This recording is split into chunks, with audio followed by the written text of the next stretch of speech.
आखिर क्या करें हम, न निगलते बनता है न उगलते बनता है।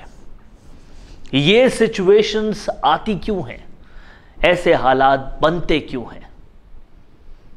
तो इसका जवाब ये है कि ऐसे हालात आपके खुद के कर्मों की वजह से बनते हैं।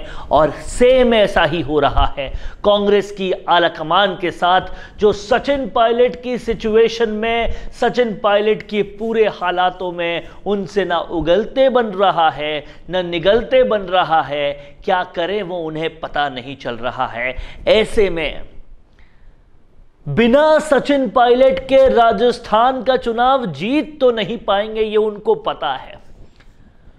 तो वो क्या कर रहे हैं, दिल्ली में होने वाली कल बैठक में क्या होने वाला है, क्या कुछ निष्कर्ष निकलेगा कि नहीं, क्या कुछ अंदर की बातें हैं, क्या सोर्सेस के हवाले से पता चला है, ये सारी बातें आपको इस वीडियो में हम बताने वाले हैं। आप इस वीडियो के आखिर तक बने रहिएगा, पूरा विश्लेषण करके बताऊंगा, एक एक चीज को गहनता से समझाऊंगा। लेकिन अगर आपने अभी तक राजस्थान संवाद को सब्सक्राइब नहीं किया है तो तुरंत कर लीजिए, ताकि आपको हर एक इंफॉर्मेशन का विश्लेषण, दिलचस्प विश्लेषण वक्त रहते मिल पाए। बात कर रहे हैं आज हम सचिन पायलट की। सचिन पायलट कांग्रेस आलाकमान के लिए अब एक ऐसी बात हो चुके हैं कि वो करें तो करें क्या और जाएं तो जाएं कहां। और इस पूरे घटनाक्रम में कल की बैठक बेहद अहम होने वाली है। क्या कुछ उसमें होने वाला है, क्या कुछ ऑफर्स दिए जाने वाले हैं सचिन पायलट को, इन सब मुद्दों पर हम बात और चर्चा करने वाले हैं। आप बने रहिएगा हमारे साथ। तो मैं आपको बताऊं कि कल जो है 3 बड़े ऑफर सचिन पायलट को दिए जाएंगे और ये बड़े ऑफर पे ऑलरेडी सचिन पायलट से बात जो है वो हो चुकी है। और ये 3 बड़े ऑफर क्या होंगे ये हम समझने वाले हैं। क्या सचिन पायलट इन ऑफर्स पे मानेंगे कि नहीं, इसको हम देखने वाले हैं। और मानना चाहिए कि नहीं, ये भी हम समझने वाले हैं। तो समझने वाली बात ये है कि सचिन पायलट के साथ जो 4.5 साल में हुआ वो पूरी तरह से उनकी नजरअंदाजी थी। उन्होंने जो काम किया उस काम का वैल्यू नहीं करना था।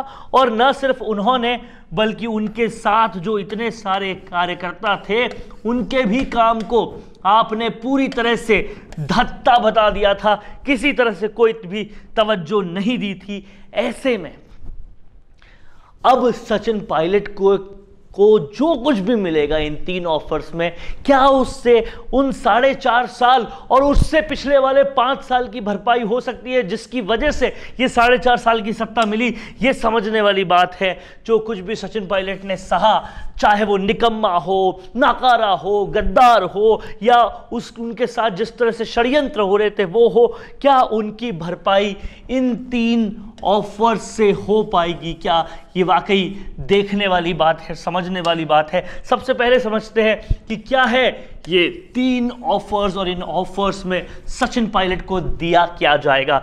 सबसे पहला ऑफर जो उनको दिया जाएगा वो है कि अगर वो चाहें तो पार्टी के महासचिव बन जाएं, एआईसीसी के महासचिव बन जाएं। अब समझने वाली बात है, एआईसीसी का महासचिव बनना यहां पर क्यों अहम माना जा रहा है, तो हम इसको अगर समझेंगे, यहां पर केवल 2023 के राजस्थान चुनावों की बात नहीं है, यहां पर बात उससे बड़ी है। बड़ी बात क्या है कि 2024 में जो लोकसभा के चुनाव हैं वो एक बेहद बड़ी बात है। और इस लोकसभा के चुनाव में पार्टी का महासचिव जो होता है वो अगर पार्टी को जितवाने में या ज़्यादा सीटें लाने में कामयाब होता है तो उनकी एक राष्ट्र लेवल पे बड़ी छवि बनती है। तो पहला ऑफर जो सचिन पायलट को किया जाएगा वो किया जाएगा कि वो महासचिव बन जाएं। अब देखने वाली बात यह है कि 2024 के परिप्रेक्ष्य में ये बड़ी बात है ज़रूर, लेकिन क्या सचिन पायलट इसको लेंगे? उससे पहले आपको जानना ज़रूरी है दूसरा और तीसरा ऑफर सचिन पायलट को क्या दिया जा रहा है। महासचिव बनने के अलावा दूसरा ऑफर यह है कि वो पीसीसी चीफ बन जाएं पहले की तरह, यानी कि प्रदेश कांग्रेस अध्यक्ष बन जाएं पहले की तरह। अब पीसीसी अध्यक्ष बनना इस वक्त पर कितना अहम होता है ये आप समझिएगा।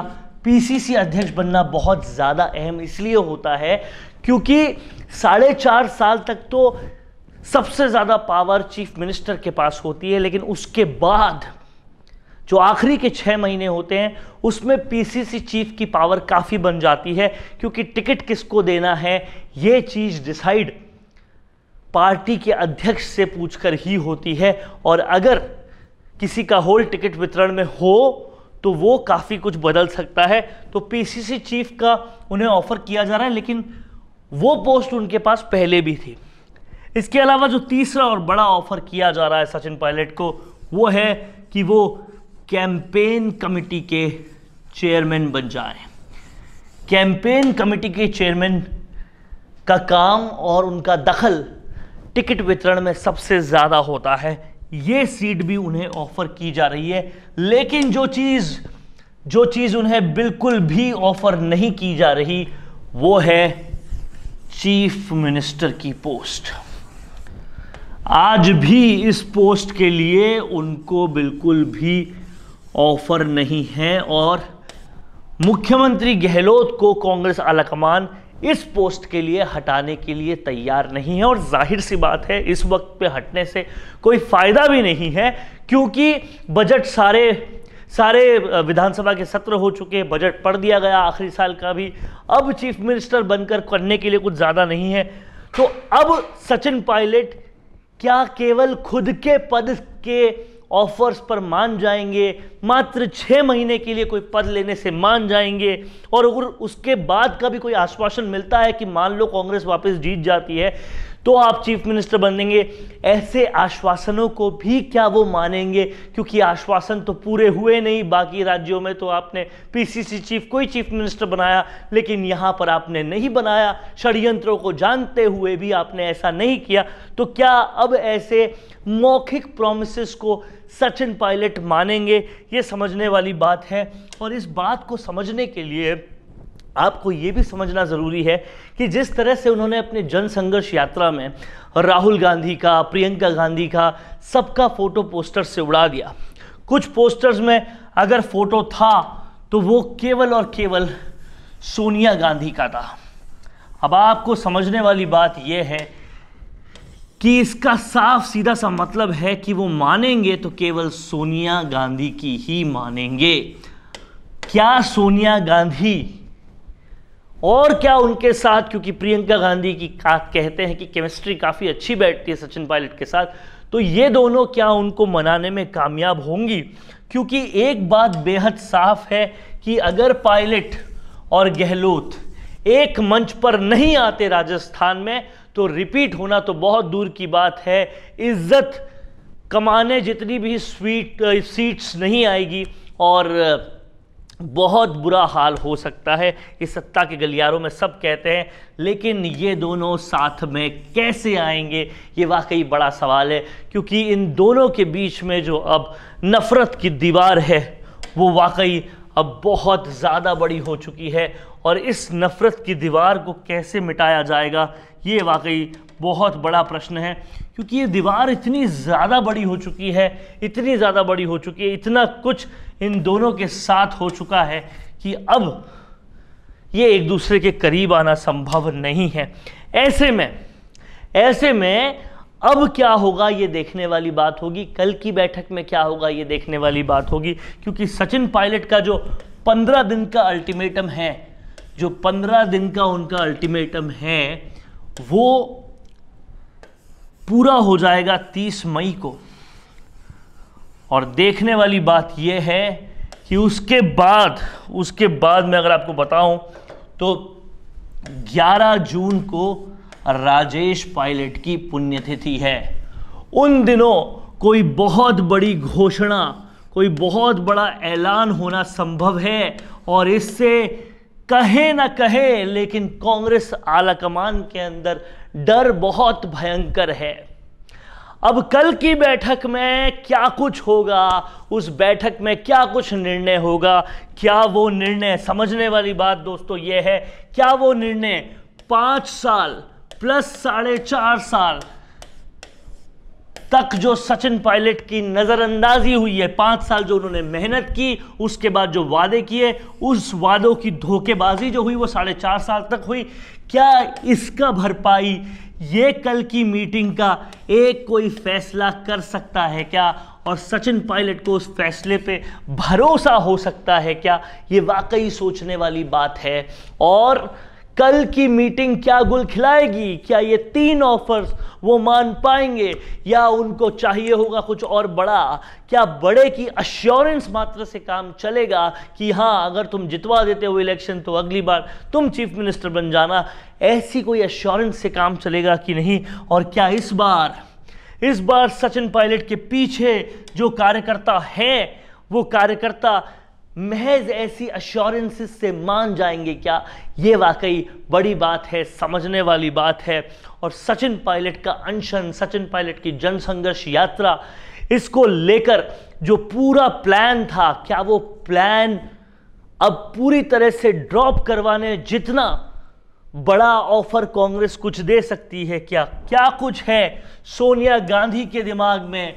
क्या कुछ है मल्लिकार्जुन खड़गे के दिमाग में? क्या कुछ है प्रियंका गांधी के दिमाग में? ये वाकई सोचने वाली बात है, क्योंकि अगर इन लोगों ने पायलट को कुछ ऐसा नहीं दिया जिससे उनकी इतने दिनों से हुई जो बेइज्जती है उसका भरपाई हो सके, तो कांग्रेस का रिवाइव करना राजस्थान में बेहद मुश्किल नज़र आता है, बहुत ज़्यादा मुश्किल नज़र आता है। और इसीलिए ये जो रार इन दोनों के बीच में है, ये रार जब तक पटेगी नहीं, तब तक ये कैमरे के सामने वाली हंसने वाली मुस्कान असल में एक दूसरे के साथ में आएगी नहीं। और ये वाकई सोचने वाली बात है, बड़ी बात है कि जब तक यथार्थ रूप से ये मुस्कान नहीं आती, यथार्थ रूप से ये दोनों एक मंच पे नहीं आते, तब तक कांग्रेस का रिपीट होना बेहद मुश्किल है। क्योंकि कहीं ना कहीं दिखने में जो ये साथ दिख रहा है वो असल में है नहीं। और इन दोनों को साथ लाना कांग्रेस के भविष्य के लिए बेहद ज़रूरी है। और अगर ये दोनों साथ नहीं आते तो आप समझिए कांग्रेस का भविष्य कहीं ना कहीं राजस्थान में बेहद अंधकार में है। कैसी लगी दोस्तों आपको ये रिपोर्ट? अगर अच्छी लगी है तो इसे ज़्यादा से ज़्यादा शेयर कीजिएगा। नमस्कार। हर साल हजारों छात्र परीक्षा की तैयारी के लिए smart solved papers 1 week series पढ़ते हैं और उन्हें परीक्षा में बहुत अच्छे अंक मिलते हैं। कई छात्र विश्वविद्यालय से किताबें भी नहीं खरीदते हैं और केवल 1 सप्ताह की श्रृंखला के साथ अध्ययन करते हैं और वे बहुत आसानी से पूरे नॉलेज और इन्फॉर्मेशन के साथ परीक्षा पास कर सकते हैं। यदि आप राजस्थान के किसी भी विश्वविद्यालय में पढ़ रहे हैं और अपनी वार्षिक या फिर सेमेस्टर परीक्षा की तैयारी करना चाहते हैं तो smart solved papers 1 week series आपके लिए एक अच्छा विकल्प है। 1 सप्ताह की श्रृंखला से अध्ययन करना छात्रों के लिए कई तरह से सहायक होता है, क्योंकि परीक्षा में पूछे जाने वाले अधिकांश प्रश्न 1 सप्ताह की श्रृंखला में उपलब्ध होते हैं। राजस्थान के सभी विश्वविद्यालयों में BA, BSc, BCOM, MA, MSc, MCOM पाठ्यक्रमों के छात्र अपनी परीक्षा की तैयारी के लिए स्मार्ट 1 वीक सीरीज को डाउनलोड और उपयोग कर सकते हैं। BA, BSc और BCom जैसे सभी UG पाठ्यक्रमों के लिए स्मार्ट 1 वीक सीरीज जारी कर दी गई है। ये सभी सीरीज विश्वविद्यालयों द्वारा सत्र 2021 से 22 के लिए जारी पाठ्यक्रम के आधार पर तैयार की गई है। छात्र लेख में नीचे उपलब्ध प्रत्यक्ष लिंक से पहले दूसरे और अंतिम वर्ष के लिए 1 सप्ताह की श्रृंखला की PDF फाइल डाउनलोड कर सकते हैं। Smart solved papers 1 week series के साथ परीक्षा की तैयारी के टिप्स। पढ़ाई के समय का स्केड्यूल बनाएं, समय का सदुपयोग करें, हर पेपर के सिलेबस को समझें, रिवीजन के लिए नोट्स बनाएं, त्वरित तैयारी के लिए 1 सप्ताह की श्रृंखला का प्रयोग करें, पिछले वर्ष के प्रश्न पत्रों और मॉडल पेपर्स को हल करें। परीक्षा की तैयारी के लिए और अच्छे अंकों से पास होने के लिए smart solved papers 1 week series खरीदें और सभी को सलाह भी दें।